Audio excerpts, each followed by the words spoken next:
Hello दोस्तों, आपका हमारे YouTube channel science by SK में फिर से स्वागत है। हम आशा करते हैं आप लोग स्वस्थ और मस्त होंगे। तो आज हम फिर से लेके आए हैं क्लास 12 बायोलॉजी बोर्ड एग्जाम 2025-26 के लिए मोस्ट इम्पोर्टेंट क्वेश्चन, जो कि 3 से 5 नंबरों में पूछा जाता है। लगभग हर एक सेट में पूछ ही लिया जाता है हर वर्ष। तो आज हम लगभग 2 सप्ताह बाद वीडियो लेकर आ रहे हैं। इसका कारण मेरा भी पेपर चल रहे थे। तो अब हम फिर से कंटिन्यू डेली वीडियो लाएंगे। तो आपको जिस टॉपिक पर डाउट लगे या फिर जो टॉपिक आपको ना समझ में आ रहा हो, उस टॉपिक पर कमेंट करना। मैं उस टॉपिक पर वीडियो लाने की कोशिश करूँगा जल्द से जल्द। तो चलिए आज का हम अपना क्वेश्चन देख लेते हैं। आज का हमारा क्वेश्चन क्या है? शुक्र जनन क्या है? शुक्र जनन के विभिन्न अवस्थाओं का वर्णन कीजिए। यानी कि जो शुक्र जनन यानी कि जो शुक्राणु का जनन होता है वो कहाँ होता है, और उनके विभिन्न शुक्र जनन यानी कि शुक्राणु जो निर्माण होता है वो कैसे होता है, इनकी अवस्थाओं का वर्णन करने के लिए बोल रहा है कि शुक्राणु कैसे तैयार होता है। तो आज हम देख लेंगे शुक्राणु के बारे में अच्छे से। इससे पहले मैंने मादा reproductive, female reproductive, male reproductive system पढ़ा दिया है। तो आज हम शुक्र जनन क्या है, शुक्र जनन के विभिन्न अवस्थाओं का वर्णन देखेंगे। हमारा आंसर है वृषण में शुक्र जनन कोशिकाओं द्वारा शुक्राणु के निर्माण की प्रक्रिया को शुक्र जनन या शुक्र जनन कहते हैं। यानी कि शुक्राणु जनन या शुक्राणु जो वृषण में शुक्र जनन कोशिकाएं होती हैं। क्या वृषण में जो शुक्र जनन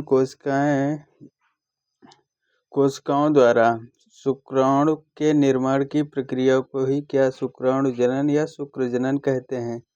यानी कि वृषण में जो शुक्र जनन कोशिकाओं द्वारा है, वृषण में जो शुक्र जनन कोशिकाएं होती हैं, उन कोशिकाओं द्वारा शुक्राणु के निर्माण की प्रक्रिया को शुक्र जनन या शुक्राणु जनन कहते हैं।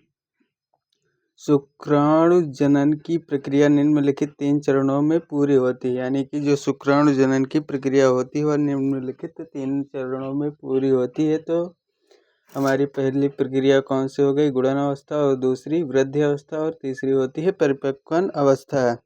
इन तीनों चरणों में हमारी जो शुक्राणु परिपक्वन की अवस्था होती है वो इन्हीं 3 चरणों में पूरी होती है।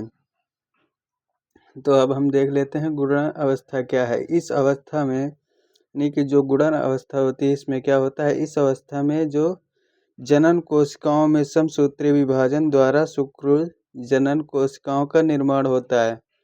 यानी कि गुणन अवस्था में क्या होता है? तो इस अवस्था में जो जनन कोशिकाएं होती हैं उनमें समसूत्री विभाजन द्वारा, यानी कि जो जनन कोशिकाएं होती हैं उसमें समसूत्री विभाजन होता है। उसके द्वारा क्या होता है? शुक्र जनन कोशिकाओं का निर्माण होता है।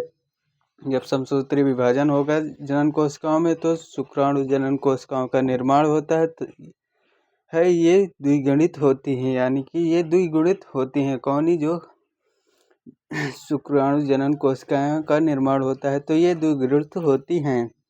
अब हम आगे देख लेते हैं वृद्धि अवस्था में क्या होता है। इस अवस्था में शुक्राणु जनन कोशिकाओं को पोषण पदार्थ का संचय करके आकार में बड़ी हो जाती हैं। यानी कि जो वृद्धि अवस्था होती है, तो इसमें इस अवस्था में जो शुक्राणु जनन कोशिकाएं होती हैं वो पोषक पदार्थ का संचय करके आकार में बड़ी हो जाती हैं तथा प्राथमिक शुक्राणु कोशिकाएं यानी कि जो प्राथमिक शुक्राणु कोशिकाओं में रूपांतरित हो जाती हैं।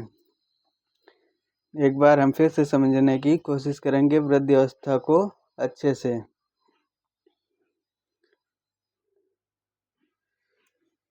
वृद्धि अवस्था, इस अवस्था में शुक्राणु जन कोशिकाएं पोषक पदार्थ का संचय करके आकार में बड़ी हो जाती हैं। यानी कि इस अवस्था में क्या होता है? जो शुक्राणु जन कोशिकाएं होती हैं वो पोषक पदार्थों का संचय करके आकार में बड़ी हो जाती हैं तथा प्राथमिक शुक्राणु कोशिकाओं में रूपांतरित हो जाती हैं। यानी कि पहले तो आकार में बड़ी हो जाती हैं, किसका? पोषक पदार्थों का संचय करके पहले तो आकार में बड़ी हो जाती तथा प्राथमिक शुक्राणु कोशिकाओं में रूपांतरित हो जाती हैं।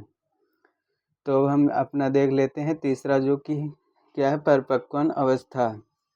तो परिपक्वन अवस्था में क्या होता है हम ये भी अच्छे से देख लेते हैं। परिपक्वन अवस्था में, इस अवस्था में प्राथमिक शुक्र कोशिकाओं यानी कि इस अवस्था में क्या होता है? जो प्राथमिक शुक्र कोशिकाओं में प्रथम अर्धसूत्री विभाजन द्वारा अगुणित द्वितीयक कोशिकाओं इस अवस्था में प्राथमिक शुक्र कोशिकाओं में प्रथम अर्धसूत्री विभाजन द्वारा अगुणित द्वितीयक शुक्राणु कोशिकाओं का निर्माण होता है। 1 मिनट में अच्छे से समझाने का इसे कोशिश करूँगा प्लीज़।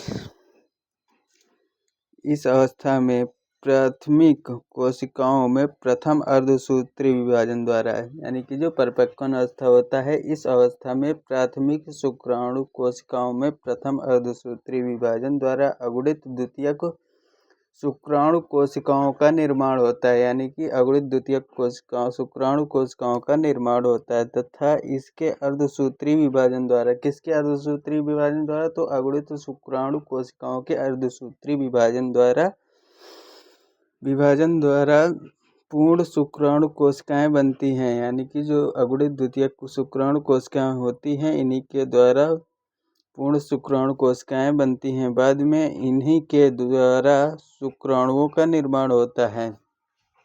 तो किनके द्वारा पूर्ण शुक्राणु कोशिकाएं बनती हैं, जो बाद में उन्हीं के द्वारा शुक्राणुओं का निर्माण होता है। तो हम आशा करते हैं आपको शुक्राणु निर्माण कैसे होता है और शुक्राणु निर्माण की प्रक्रिया अच्छे से समझ में आ गई होगी। यदि यह प्रक्रिया अच्छे से समझ में आई तो प्लीज़ वीडियो को लाइक एवं अपने चैनल एवं अपने दोस्तों के साथ शेयर करें। यदि अभी तक चैनल को सब्सक्राइब नहीं किया है तो चैनल को सब्सक्राइब करें। हम फिर से मिलते हैं अगली वीडियो मोस्ट इम्पोर्टेंट टॉपिक को लेकर। तब तक के लिए thank you watching for video.